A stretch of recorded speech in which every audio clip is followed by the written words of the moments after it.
Welcome to the Sample Chapter Podcast, the show where authors read a sample chapter from one of their books. Here's your host, Jason A. Meiske. Hello, my friends. Greetings and welcome to episode 104 of the Sample Chapter Podcast, the show where authors read a sample chapter from one of their books.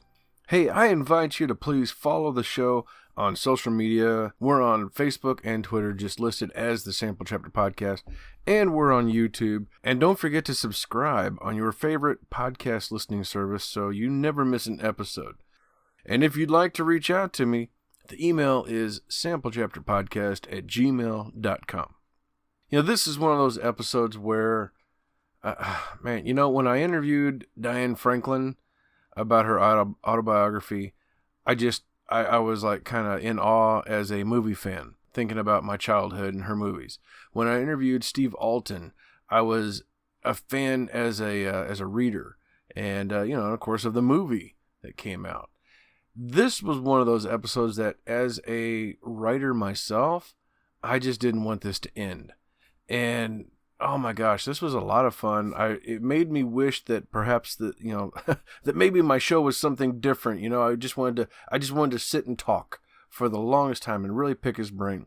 I got a chance to talk with author, podcaster, and the influential YouTuber Michael LaRonn. Oh my gosh, and when I say influential, I mean he's got over 18,000 subscribers on his YouTube channel alone. I don't know how many people are listening to his podcast, but I'm one of them. I never miss an episode, and Michael is just awesome.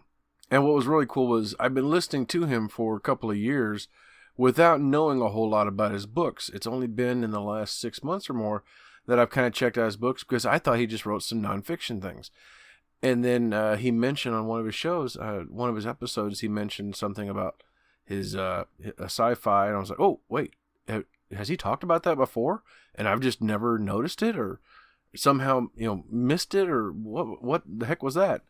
And went in and was looking it over, and oh yeah, he's got a whole bunch of sci-fi, fantasy, urban fantasy books, and I mean the man does it all. And that I got a chance to sit down and have a chat with him was just incredible. He is every bit as nice in person through Skype as he is on the air and on his YouTube channel. I mean, just, what you see, what you hear is exactly what you get. And I would love to meet this guy sometime in person. We had a fantastic talk, and I say that a lot, but let me tell you, we got to hear about his secret sauce tips. And no, I don't mean like his tomato sauce or anything like that. I'm talking about his secret sauce. This is one of his languages from his shows. Gives his tips, on writing, on life, all that kind of stuff. Great information. We talk about mobile-based writing, which is something that he introduced to me through his show. We hear about his beginnings and his Frank Sinatra approach to life and work. And it's a really, really cool thing. And all this before we dive into his latest book, Shadow Deal, which he writes under the pseudonym M.L. McKnight. I'm reading it right now. I'm a few chapters in. It's got a very, I was surprised, as an urban fantasy, it's got a very noir kind of feel to it. And I'm really enjoying it so far. And I think you're going to enjoy it as well. So stay tuned for that. It's coming up here in just a moment. Meanwhile, please check out our sponsors, U-Sto-All out of Warrensburg, Missouri. They are the premier self-storage facility around Warrensburg. They have 2 facilities. Both are fully fenced in, gated. You'll have your own private gate code. More than 60 cameras recording 24 hours a day. Both facilities are well lit all night long with LED lighting. And they also run both facilities off of solar power. And one of the favorite things that people talk about this place is how clean it is. So they're not only green, but they're clean. So check them out online at U-Sto-All.net. That is the letter U, S-T-O-R-A-L-L. I also want to thank, of course, my longtime sponsor, Scrivener writing software. Hey, that is something that Michael is very well aware of because I know he uses it every day just like I do. And whether it's mobile-based writing, like we talk about in this episode through the iOS app, or or on my laptop or desktop computer, whichever way it is, I use this every day. I know you're going to love it if you want to check it out. Make sure you click the links in the show notes to get right on over to Scrivener's website. Listen up for an ad from them here in just a moment so you can find out how to save yourself 20%. And of course, I want to say thank you so much to all my friends over at Pop Goes the Culture Network. They share every episode of not just my show, but a whole slew of other shows over there. Not all of them writing related. They are the Pop Goes the Culture Network after all. Most of their shows are all about pop culture, movies, comic books, gaming, you name it. It's all there, and it's a lot of fantastic shows and blogs. Anything you're looking for pop culture-wise, it's there at popgoestheculture.com. So click the link in the show notes to find out more. All right, well, that's our sponsors. I've got one more spot to play for Scrivener, and then we're going to get right on over to our interview with the one and only Michael LaRonn.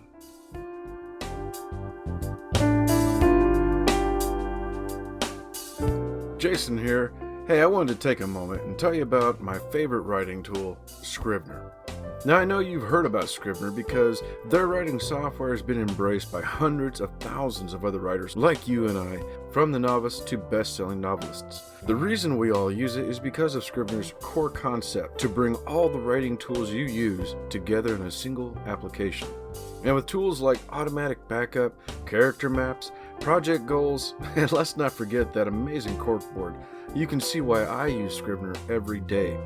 As a bonus for Sample Chapter Podcast listeners, use code CHAPTER for 20% off your desktop version. Scrivener writing software, built by writers for writers. Hello, everybody. Welcome back to another exciting episode of the Sample Chapter Podcast. Hey, this week I'm, not to use the same word twice so soon, but I am excited because I have a guest this week, somebody I've been listening to and examining from the outside, experiencing from the digital world for a couple of years now. We have the one and only Michael LaRonn with us this week. You know, his list of accomplishments go on and on. The things that he does, it makes my head spin. He does so much. So I think I'm going to probably just talk with him about what the best way to introduce himself. Michael, welcome to the show. Hey, Jason, good to be here, man. Thanks for having me. It's my pleasure. It's my pleasure. Hey, like I said, you do so much. It makes my head spin. I mean, author, podcaster, YouTuber. You're a member of the Ally, which is the Alliance of Independent Authors. For those of you who don't know, you're also studying to be a lawyer, going into your final semester. I mean, oh my gosh! When you meet somebody for the first time, what do you tell them about yourself? Well, I ask them, hey, how much time do you have, and why don't you pull up a chair? No, thank you. You're really kind, and I have a personality where I just have to be doing a lot. I just have a very high octane personality. I get bored really easily, and so, why not write a book and be a dad and be a husband and go to law school and volunteer my time and help writers and YouTube and all that stuff. It's just par for the course for me. I love it. It's something, I mean, I can totally relate to that because it's when I started this show, I was finishing my first book and I was in the process. I was working 2 jobs at that time. And that's when I decided like, oh yeah, I'm not doing enough. I should start this show. But whenever I finally finished working that second job, when things finally got better for me, I had all the extra time, and for a while, it felt like, man, I'm not busy enough. I need to. I was really fumbling with my hands to try and keep myself busy for a little while. How do you do it? How do I balance all the time and all that? Yeah, it's interesting. I sometimes I find that I just do it. I don't think about it. But one of the big secrets and I guess the secret sauce to how I get so much done is, number one, is the fact that I wake up about 5 o'clock, 5:30 every morning. And that's when I get my writing done. So I've got a puppy, a daughter, and a rabbit, and a wife. My house is crazy most of the time starting at like 8 o'clock onward. And so if I wake up at 5 o'clock in the morning, it's super quiet. I know I'm not going to be interrupted, and I can focus and I can get a lot of things done because I'm a morning person. Secret sauce number 2 is that I write on my phone. So Scrivener is a major friend of this show. So I use the Scrivener iOS app. It was the best $20 I've ever spent. And I use that to write my novels when I'm on the go, because that's my lifestyle. I'm not at home most of the day. I'm always on the run. And so if I'm sitting at the doctor's office, I can use Scrivener to get some words in. If I'm standing in line at the grocery store, I can get a couple words in. And those little words here and there throughout the day add up in a really, really big way at the end of the month. And so those are the 2 secrets, I think, honestly, that I've been able to get anything meaningful done in my career. You know, I owe you a huge debt of gratitude. I remember a while back, and I mean, I say a while back, but it was probably 2 years ago. I heard you talking with Kevin Tumlinson. I'm not sure which show it was on, but you and Kevin Tumlinson were talking about apps and such, and you talked about the Scrivener app, which I didn't realize, I think, at the time that there was one. And so shortly afterwards, I went and got the app, and I finished my second book last year sitting in the theater waiting on Avengers Endgame to start. And I'm sitting there finishing it up because it was just, you're in that mode of, I've got to finish this. And of course, I'm saving it at home. Went to the theater with my wife, and we're sitting there waiting, and I'm on my phone, and I showed it to her. I was like, look, the end.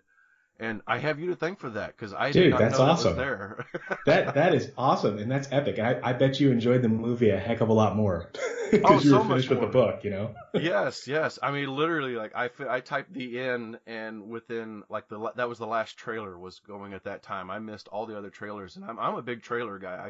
I want to know what's coming soon, but I was totally into this, and yeah, after that, I was able to relax and watch the movie. So thank you so much for telling us about that. Yeah, absolutely. And I spread that word as much as I can, because it still amazes me how many people don't know about Scrivener iOS.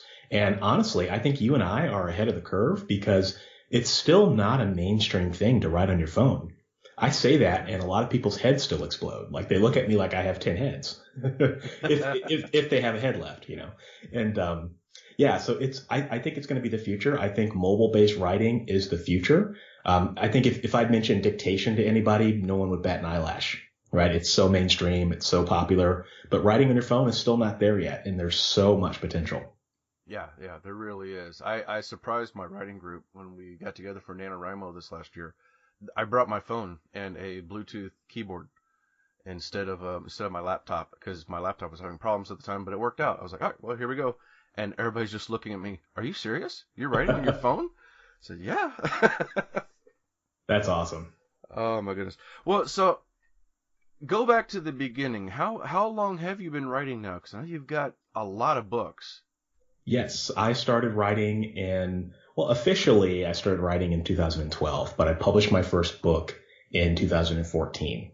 And yeah, it's been about 6 years now that I've published. I've got it's pretty close to 50 books at this point. I've written science fiction, fantasy, nonfiction, which is like self-help for writers. Mm-hmm. And so I've written a lot of different stuff. And I've always been the kind that when I first started, I said, okay, I'm going to go the hard road. And I know that it's going to be a royalty challenged road, but I'm going to try to write in as many different genres as I can to figure out what I like. Because I'm the kind of reader, and I imagine a lot of people listening to this are kind of like me, where I didn't read just one genre of books growing up. And so when I became a writer, I said, well, I don't read just one genre. Why would I write just one genre? And so I've done a lot of experimenting, and it's just been a really fun ride these past 6 years. It feels like much longer. And at the same time, it feels like I just published yesterday, because things change so fast. Oh, yeah. Well, and, I was just speaking with another author here a while back about that, too, because they, much like yourself, they like writing in different genres under their own name with that. And they said the same thing. It helps enrich them. It keeps everything interesting, and it allows them to just continue to have fun with the process. Yeah, absolutely. Because at the end of the day, it's your career, and you want to be able to write books that fulfill you, right? And you also want to be able to write books that fulfill you that also make you money. And if money is your end game, ideally that money is going to be money that sustains your family and pays all your bills. And so do it the way that you want to do it. And I've always said, I take the Frank Sinatra approach. When I'm 6 feet under, I want to have done it my way, right? And I want to be happy with what I've done. And yes, I will have made some mistakes, but at the end of the day, we're so fortunate to live in a writing age where writers really can do whatever they want. Their choices are 100% theirs. You own every choice you make. And that scares a lot of people because you could just as easily fail, but you could just as easily succeed. You just have to own your choices. And I think I've taken full advantage of that. Very cool. You seem to have, going over your list, checking things out online here, you seem to have a real fascination for the sci-fi fantasy world. Would that be a good assumption? Yeah, absolutely. I've written science fiction with androids. I've written a space opera. I've written urban fantasy. One of my series is around a dream mage, somebody that can manipulate people's dreams. I've written fantasy that's like a mix between urban fantasy and dark fantasy with dragons. I have a Last Dragon Lord series. It's about a bloodthirsty, narcissistic dragon who's kind of like a mix between Richard III and Francis Underwood. That's the Last Dragon Lord. And yeah, so sci-fi and fantasy has always captivated me as a kid. I played a lot of video games, RPGs, and adventure games growing up. And so that's ultimately what I leaned toward when I started writing. Oh, very cool. And you also have all these nonfiction books helping out the indie author, the poet rock star, and formatting, and so many others. I mean, you really do a lot of great stuff on here. I mean, not just with the writing, but then also going into your shows that you do that are helping authors everywhere. What inspired you to want to start a show of your own? Yeah, so I do. First off, I should say for writers that are listening, I have a YouTube channel and it's called Author Level Up, and it's every Friday. I publish videos that are dedicated toward helping you write better books faster. And I started Author Level Up in 2014, and I thought, I'm not doing enough. I'm not doing enough. So why don't I start a podcast? And I started a podcast in 2018, and it was a complete, this was one of the things where I figured, like every once in a while in your career, that you do something that is going to just fizzle out. And I started a podcast as like an audio journal, and I call it the Writer's Journey Podcast. And it's every Thursday, and it's me just turning on the microphone and talking about what's on my mind and what I'm going through as a writer. And the tagline of the series is, watch me as I go from nobody to best-selling author. And I'm just documenting every step of the way. So whatever I learn, I pass it along as I learn it. And I didn't think in a million years that anyone would listen to the show. Like when I first started it, it was one listener, 5 listeners. And some of those were me because I was listening to it to make sure it sounded okay. Now, I mean, the show surpasses about 2,000 listeners a month, which is kind of crazy if you think about it, because it's really just about my experience. I'm actually celebrating as we record this, I'm celebrating episode 100. So it'll be 100 episodes, and it's really cool, and it's been really well received. And I have another show, if you can believe it, in addition to my YouTube channel and this show, and it's called Writing Tip of the Day. So you can listen to that, authorlevelup.com/writing tip of the day. And it's a writing tip every day in about 3 minutes or less. And I designed it for the Amazon Alexa devices because, it's really easy. You can just consume it and be on with your day. But a lot of people listen to it on podcasts as well. And I don't know, I've just had really good mentors throughout my career, and it's been really important for me to pay it forward. And I'm not somebody that holds myself off as like a writing coach. I'm really just somebody that's really no different than any average author. I'm just working really hard, and I'm just trying to help the community and leave it better than I found it. That there's a lot of truth in that. There's a lot of the value I find in your show, and what got me attached to it and coming back every week is that you are very real. You're very down to earth, and it's solid advice. And I like that too, that you also keep it fairly short. It doesn't go on for like an hour and a half or or something along those lines. You have a message that you want to talk about, and it's very conversational. And honestly, I find myself going, oh man, it's already over by the time it's done. Well, thank you. I appreciate you listening to it, and it's a fun thing for me to do, and it's kind of a really cool way to document your process and your progress as you move forward. Because like I look back at the early episodes of the show, and it's like, wow, I've come a really long way. But yeah, you can definitely consume it in the time it takes you to drive to work. Yeah, absolutely. So in your time as a writer, since 2012, when you first began and you started getting the books put out, you started your shows, you've been doing all these things. Do you have a lesson that you've learned about yourself over that time? Yeah, the biggest lesson that I've learned over the years is to not be afraid of anything. I think that a lot of writers struggle with confidence issues. I think that it's rare to meet a writer that doesn't have some sort of confidence problem. And I don't know why that is. I don't know if it's biological, but if you write books by your very nature, you have some level of confidence or self-doubt that you have to wrestle with. And there's no one in the world that can teach you confidence. Like you can't go out and buy a $297 course that will teach you confidence. It just doesn't exist. The best way to learn confidence and to eliminate that self-doubt is just to pretend that you have it, because most people aren't going to know the difference. You can't tell if someone's faking confidence versus whether they actually have it. And that means being courageous and not being afraid to write something that might not sell. It means being courageous and not being afraid to experiment with Amazon ads, or to do something different, or to experiment with a new type of way to monetize your work, or to get your voice out there. Like I talked about starting a podcast that I was 100% sure was going to fail. And that actually ended up being one of the more successful and wiser things that I've ever done. And it's learning how to silence that voice in your head. If you can do that, if you can be courageous and exhibit confidence, then what I have learned over the past 6 years is that the entire world is open to you. There's nothing that you can't do, but you have to learn to be able to get over that hump. And that's a lesson, like I said, it's taken me 6 years to learn that in different and varying degrees. But I just hope that someone listening to this will just wake up one morning and say, you know what? There's nothing in this world to be afraid of. I'm just going to go after it. I'm going to write what I want to write. I don't care if it's bad. I don't care if people don't like it. And I'm just going to get it out into the world. I agree completely. And it's like you said there, for me, with this show, I had no experience. I had no idea what I was doing. I recorded my first few episodes on my iPhone and just kind of put it out there. But I had fun with it.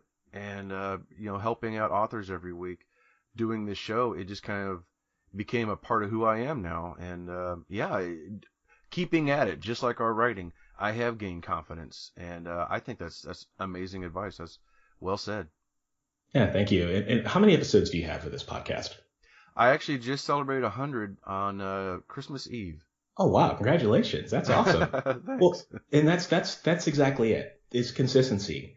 Even no matter what you do, even if you write 10 books and you don't have an audience, so to speak of, if you keep publishing, eventually people are going to find you. It's just about showing up. And that's why this show, it's 100 episodes of the show, right? I mean, that takes courage, when you first start off in a podcast. And so, like I said, this is a perfect example. Consistency is key, and just don't be afraid to show up. Absolutely. Absolutely. Well, your most recent book, Shadow Deal, The Good Necromancer, it's your new series. Tell us a little bit about this. Yeah, so I started this show by talking about how I wanted to write in a lot of different genres and experiment. And I found throughout those experiments that I really like urban fantasy. I gravitate toward it. It's that comfort genre that, if I don't know what I'm going to write next, I can usually always come up with an urban fantasy idea. And so I was looking at my sales and looking at ways to improve my branding. And I realized that one of the problems with writing in a lot of different genres under the same pen name is that you pollute your also bots. Because if someone buys my space opera series, they're probably not going to necessarily buy my urban fantasy series. And so what was happening is I was suffering with the Amazon discoverability. So what I said was, why don't I do this? Why don't I sit down and create a new pen name, and I'll dedicate that pen name solely to urban fantasy. And it's going to be like starting fresh. And I actually, in the process of writing this book, I actually documented everything. So I wrote this book in public in front of my audience, my YouTube audience and my fiction audience. They could actually read the chapters as I wrote it. And I actually ended up creating a course around this whole thing on how to learn how to write to market. So how can I create urban fantasy, and how can I write it to market? And then how can I do it in front of everybody with the huge risk of failure? Because it's almost like being a debut writer, right? Right. One new novel. So I created a new pen name, and it's called McKnight. And so moving forward, that's going to be my exclusive urban fantasy pen name. And this book is about a necromancer who is an ex-necromancer. And the reason he's an ex-necromancer is because when he was using his powers, he made a deal with a demon, and that demon betrayed him and killed his family.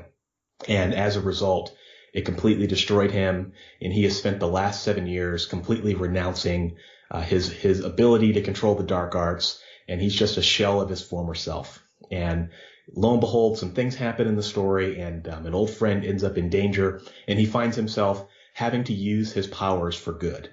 And so that's why I call the series The Good Necromancer. Very cool. Oh my gosh, this is a cool story, and I can't wait to hear about this. And I love the covers on. Actually, I love all of your covers. I mean, they all draw me in, but I keep looking at this one as well. So, do you do your own covers? I don't. If I did my own covers, I would have zero sales. No, this cover was done by Bookfly. They're a pretty good company. They do some really good covers in the urban fantasy genre, and I thought it was important, me being a person of color, to write a book that's got a person of color as a main character on the cover, and I just thought that was really cool. Yeah. So they did a really good job with the series. Yeah, I would say so. It looks amazing, and like I said, I can't wait to hear about this. Well, Michael, I've had a fantastic time. It feels like the time is just too short. That's the one thing about doing the show is it's always a short introduction to a new author, and man, I would love to hear more, but I know I could always just tune into your show every week. So tell the listeners, where can they find and follow you? Yeah, absolutely. This has been great. And you can find me if you're interested in my fiction. You can, if you like what you just heard about The Good Necromancer, you can find that at mlmcknight.com/shadow deal. That'll have all the links to it. If you're interested in any of the writing things that I've said, if any of that has resonated with you, you can find me at authorlevelup.com. That's where you'll find all the links to my books, my YouTube channel, and all the podcasts that I've got going on. Fantastic. Yep. And I'll also have links to all this in the show notes to ML McKnight, the podcast, the YouTube channel. And of course, anybody who is subscribed to the YouTube channel on my show, you'll see that I have a link to his show on the one side column there as well. So, because, that's something I do follow. So I think you should do the same. Everybody check this out. And without any further ado, ladies and gentlemen, Michael LaRonn under the name ML Knight, Shadow Deal, The Good Necromancer. Chapter 1. I hate traveling to the spirit world. It's foggy, and the air has a sulfuric smell to it. Wailing phantoms circle the sky. Hordes of demons crawl over the shifting landscape like roaches. Not my idea of fun on a Friday night. I shivered, flipped the collar on my beige gabardine up, and faced a topsy-turvy landscape of mist, rock, and grass. Legless spirits wandered across the grass here and there, like kites in a lazy breeze. Their cores shone with golden light. A rash of sparkling phantoms clustered in the orange sky, dozens of ghoulish faces twisting and contorting upon themselves in pain. Not much had changed in the 7 years since I'd last been here. Back then, I was foolish enough to think that I could understand this place, tame it, and harness its power. I didn't understand what fear truly was yet. I had a wife, a teenage son, and a daughter. A family. Necromancy took them all from me. When you practice the dark arts, that's what happens. You lose the people that matter most, and you don't realize how much you've screwed up until there's a giant hole in your heart that nothing and nobody can fix. Yes, I'm a necromancer. Well, ex-necromancer. I don't like to talk about it. I had left the dark arts behind me, swore I'd never practice them again. Now I was here in the spirit world, battered and with only one prayer left. I said I'd never visit this place again as long as I lived, and I'd meant it. Never say never, I guess. I stood on a rocky outcrop, looking down over an endless chasm of stars where a gray river of souls flowed down like a mighty waterfall. I could see their faces in the rush, pained, anxious, languid as sin. They brushed against one another as they poured over the rock. Somewhere far below, something laughed a chilling, bone-shaking laugh that wasn't human. The souls moaned in response, sending a wave of fear through me. The ground rumbled, nearly bringing me to my knees. "Lester Broussard," the voice shouted. "You will die and join these souls." Damn. I didn't expect to run into trouble this soon. The ground rumbled again, and something clawed itself up the rock. Whatever it was, I didn't want to stick around to find out. I was back to the place I said I'd never return to because I needed help. Now I had another problem. It knew me by name, and it wanted my blood. "Keep standing there, and you'll be breakfast," Cecilia said, next to me. She had been quiet since I arrived, waiting to speak at the right time. Cece's voice had a dull edge that only the dead have. She wrinkled her lips in concern as the ground shook. "I don't want to be here another minute, let alone forever," I said. "I asked you for help. Now I need it times 2. Cece hurried ahead, a streak of red and blue in her red shirt dress and jeans. Marble spikes jutted out of the dress at the shoulders, speckled with glittering diamonds. Her blonde hair was almost platinum in the ethereal light. She had a smooth, flowing motion in death, the kind that only a few are fortunate to develop. She was just as beautiful as I remembered, and then some, except she was as pale as plaster. I didn't want to think of my old friend's face as cadaverous, but it was hollowed out, making the contours of her skull more prominent. I jogged after her on stiff knees, gritting my teeth. "How hurt are you?" she asked. I ducked my hands into my pockets. The cuts on my palms pulsed like stars. "I'm all right," I said, grimacing. A deep, sadistic laugh boomed across the realm. "How far do we have to go?" I asked. "Can we make it?" Cece waved a hand. A dirt path wove itself into the tall grass, snaking off into the mist. "Shouldn't be too long," she said. "Aside from whatever's chasing us, your bigger problem is making sure we don't run into LaRonn. He won't be happy to see you." "I'll take the risk," I said, as a phantom screamed down from the sky and exploded in a dazzle of fire.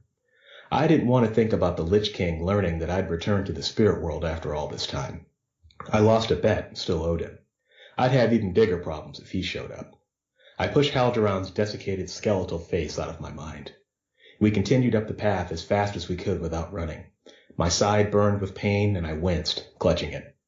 Cece hooked her arm under mine, and I leaned against her. She smelled like wildflowers and rain mixed with rot. "I miss the old days," Cece said, glancing skyward where a phantom turned into a blue and white aurora. "I've missed you, Lester." I sensed a vibration coming from her soul.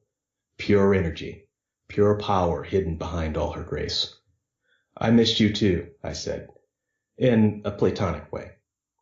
My emotions have grown stronger in death, but no, I didn't mean it that way.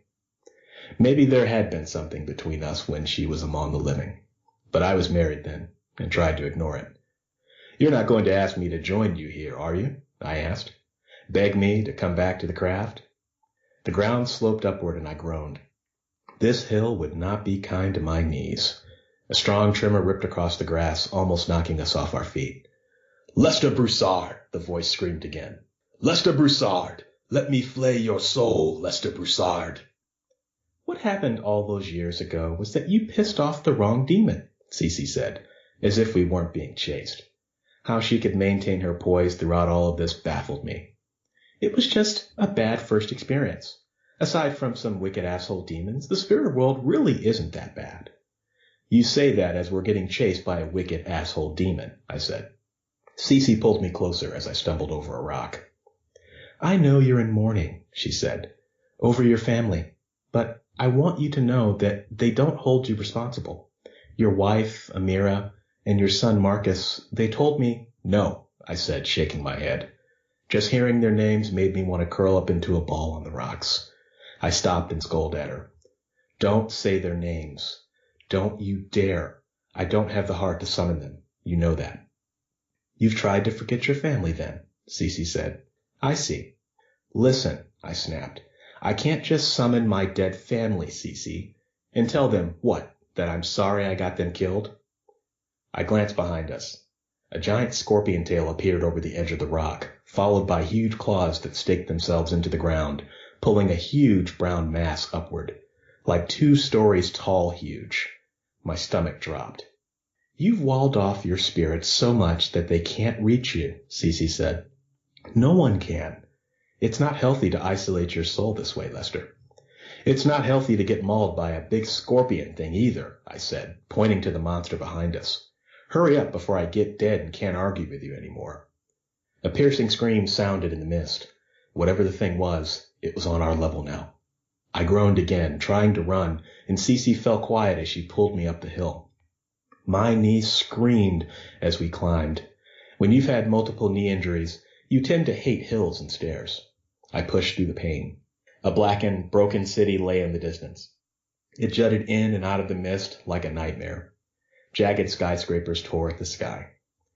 It was my home, St. Louis, Missouri. Well, a demented version of it.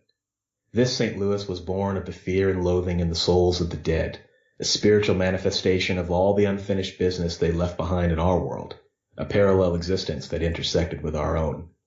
We stood underneath the gateway arch. It was scorched and missing its exterior here and there, exposing its innards of lattice steel. The top center was missing, like something had taken a giant bite out of it. Creeped me the hell out. What would it take to get you back into the craft? Cece asked. Nothing, I said firmly. This is just temporary. Cece folded her arms. So you're telling me that there's nothing that could compel you to take up your true calling? Nothing on earth, in the spirit world or in the planes?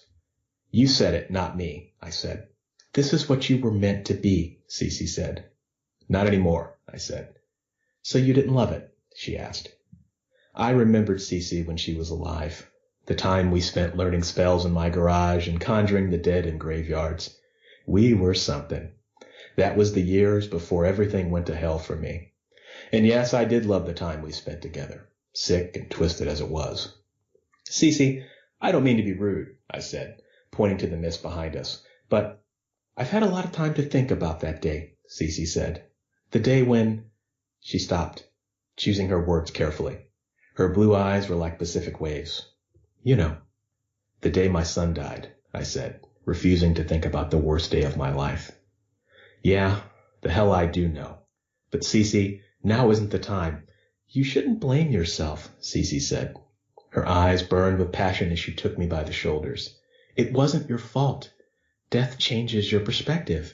I see the entire situation differently now that I'm on the other side. That's all I'm saying. You made your point, I said, understanding her scheme. Sneaky she was. All right. I'll think about talking to my family, okay? Will you stop stalling and help me out already? A clever smile crept across her face. This looks like a good spot. The monster screamed, the sound multiplying itself several times over. Rumble, scream, rumble, rumble. Cece waved a hand, and blue light rippled from her fingers, washing over the rotten grass, peeling it up and rolling it back like carpet. I shielded my eyes for a moment. When the light faded, a gray pool swirled before us. Smoke billowed off the cloudy surface. Cece waved her hand again, and a metal dock forged itself out of the mist and led down to the surface of the water. That was impressive, I said. She seemed to beam with pride, but her smile faded. Part of me felt guilty for not wanting to celebrate her new powers, but I focused on the surface of the pool where small blisters bubbled as we approached. A few dozen souls moved in the monochrome depths, gold and gray human apparitions brushing against each other. Their movement made bubbles in the water that popped on the surface. This is your current harvest? I asked. Cece smiled. They're fresh, too. They haven't been tamed yet. Jesus, I said. You make them sound like animals. You know what I meant, Cece said. Well, I never thought I'd be doing this again. Our pursuer was closer now. I could see the scorpion tail bobbing and human hands moving underneath it with swords for nails. The hands scratched against the grass, carrying the beast forward. A regular person would have had a heart attack on the spot upon seeing this thing. I don't know what it says about me that I didn't. Cece tapped me on the shoulder. "Let's find you a good soul so we can create your servant," she said.